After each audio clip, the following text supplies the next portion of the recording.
probably never been a more important time for people to come together, to work together and to think together. There's a fantastic mix of people here, and every session today is designed to give you an opportunity to make the most of having the chance to talk with others that you might not otherwise get the chance to do. We want open thinking to be genuinely different and break new ground. We learn more through interaction than we do through consumption. We've swung around and we've brought in new ideas, and innovation has come along in terms of thinking and delivery. What is the role of civil society as the state gets smaller? What do children want us to do for the future? And I don't think we're very good at that, and that's something that could come from this conference, is our conversation with children about what they're looking for now and for the future. Have a discussion about who has to take things forward, and 3 or 4 things that you would want to definitely see on page 1 of this conference report. I worry about that becoming dislocated from democratic accountability, and how do we as the citizens shape. It feels almost self-indulgent just now, but so many people are going to lose jobs. Think about your own organisation. How do you innovate? By accident or by design? It is difficult to challenge social norms. There is no better time than now to take risks with this and experiment, because we haven't got a choice.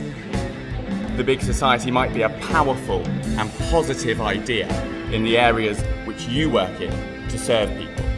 That's the world that we have to think about. Position with funding, we need to move quickly. It's this thing I said before, let's be first. Let's be the front edge and not waiting for things to happen to us. Have we identified what those outcomes actually are? We failed to heed the warning signs that would have allowed us to excel in the world's evolving economic and social contracts. Give the institutions a lower budget and let them decide how they're going to spend. Einstein famously said that insanity is doing the same thing over and over again and expecting different results.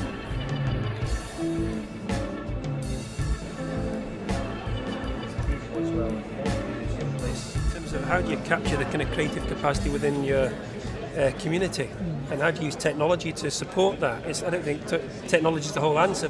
Connectivity is seen as a right. It is the new utility.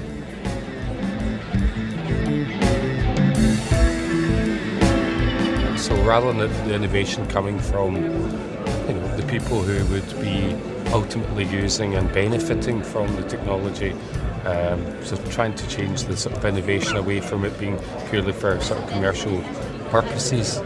And until we actually make it clear to people what we expect from them, what we want to hold them to account for, and give them the freedom to get on there and deliver it, we're not going to improve the service or the system. We're giving you this service, you don't like this service, it's not delivering for you, so we'll remove that, and instead we'll give you that amount of money, and we will support you in whatever way is necessary to help you secure those services.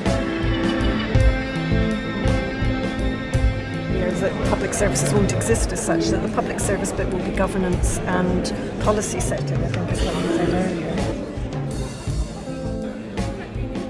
How do we pressurise, lobby our politicians, the body politic, to try and find some kind of consensus about what we want the country to look like in the future?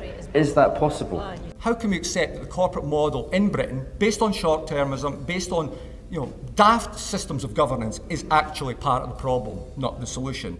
So even where strategy or vision takes place, the short-term impacts are so high and heavy that strategy, it goes back on the shelf.